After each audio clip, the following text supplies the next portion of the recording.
How you guys doing today? It's Anthony Gangi. Welcome to another episode of Tier Talk. So me and the panel are going to answer a great question. What does it mean to us to be our brother or our sister's keeper? It is not a label, guys. Like, I can't just say, I am my brother or my sister's keeper. It's an action.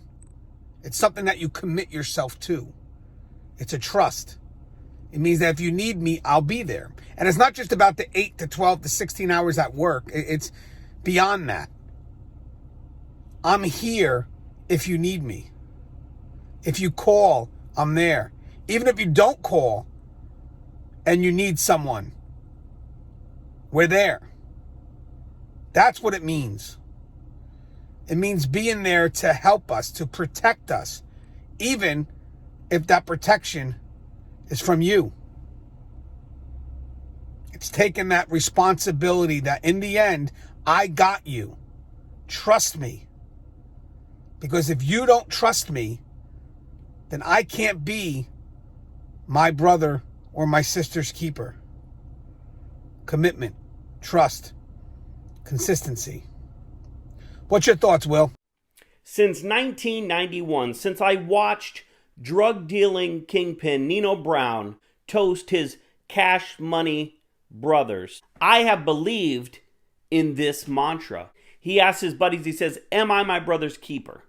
And they say, yes, I am. And if it's good enough for Nino Brown, it's good enough for me. So what does that mean? That means that I have some sort of responsibility for the actions and the well-being of my fellow officers, of my counterparts. And it is my responsibility, it is my duty, it is my obligation to check on them, to help hold them accountable. For example, if I see a coworker punching somebody in handcuffs, I should probably say something. I should probably intervene before that even happens.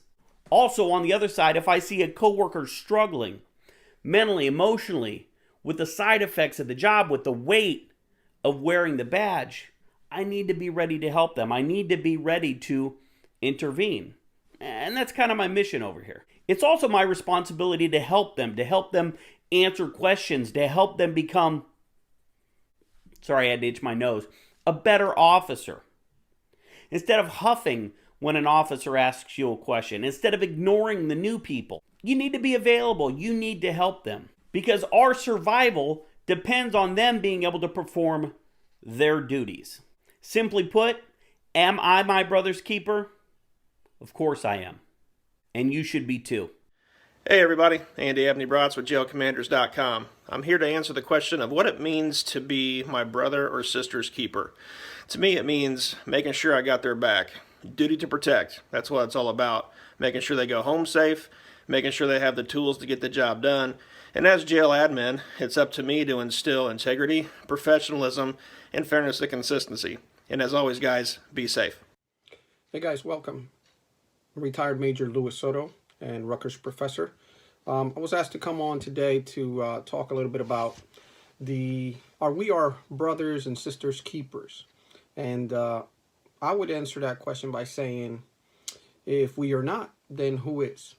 Very simply, it's come to light that we've had a rash of excessive force cases, use of force cases that have escalated to the point where people have, not only been suspended, a large number of people, but also people losing their careers over excessive force or use of excessive force, as well as, unfortunately, criminal charges being brought upon them. So are we our brothers and sisters keepers? We have to be. We have to be. We are the ones that are watching for each other, right? We call ourselves brothers and sisters, a thin blue line. We have to be the ones that uphold the values, and your own perceptions can't come into play when we're performing a professional job. So if you see your brother or your sister kind of leading astray, and just remember, we're not all perfect. We've all made mistakes in our careers. I've had a 28-year career at this point. I can tell you numerous places that I've made a mistake, but those mistakes have not made me the individual that ends up being on the front page or being escorted off facility grounds or anything of the sort. I've had opportunities where I've, pulled somebody by their pants and say, hey, listen, this may not be the best idea.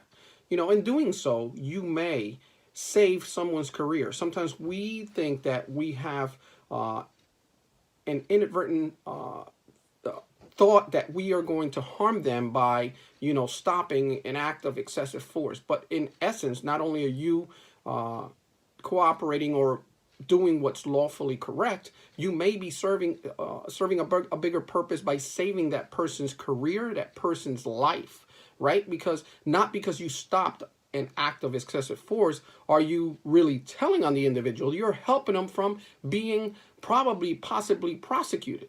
And you can think that by doing so, not only will they get another chance more than likely, but they're always going to be grateful for you doing what's right. So please, by all means, always look out for you, yourself, and all our sisters and brothers in our profession that we love so much. Take care and be safe. Hey there, Tier Talk fans. Russ Hamilton here. So anyway, got my good dog Cal with me today. But anyway, so the subject matter is about being your brother or sister's keeper, with specific relation to what goes on in this field, right? When you're in a profession, right, which is what corrections is, it's something above and beyond, just some vocation. It's beyond, just some normal average career, because we owe a higher duty to those around us for us, first of all, to be safe and to help them be safe as well, to watch their six and to try and do everything we can to keep them safe. And, but it goes more beyond just the range of that moment. It also goes to doing the other things that we need to do to help them along the way. Things like training and things like being there for them. Some of us are probably a little better, especially at that last thing, than the others. But that is a duty that we hold to those people, because we need to have that reciprocated toward ourselves. We can't just, expect that one of us is going to be able to go in there on a yard or on the range and be able to, do it all by ourselves. Teamwork is so very important. Everything we do relies on what those other team members are doing. And so that's what it really means to me when we talk about, am I my brother's keeper? I am my brother's keeper. I am my sister's keeper. I owe them something. I owe them the best of myself to be able to make sure that we all go home at the end of the day. So anyway, that's my 2 cents worth. And hope everyone out there just decides that they're going to stay safe. And Cal says hi. Hi everybody, Connie Alleyne here. I am the founder and president of the Civilian Corrections Academy. I'm also the podcast host of The Fly Behind the Wall and the author of The Cage with Her Cocoon. Don't mind me, it's Saturday night.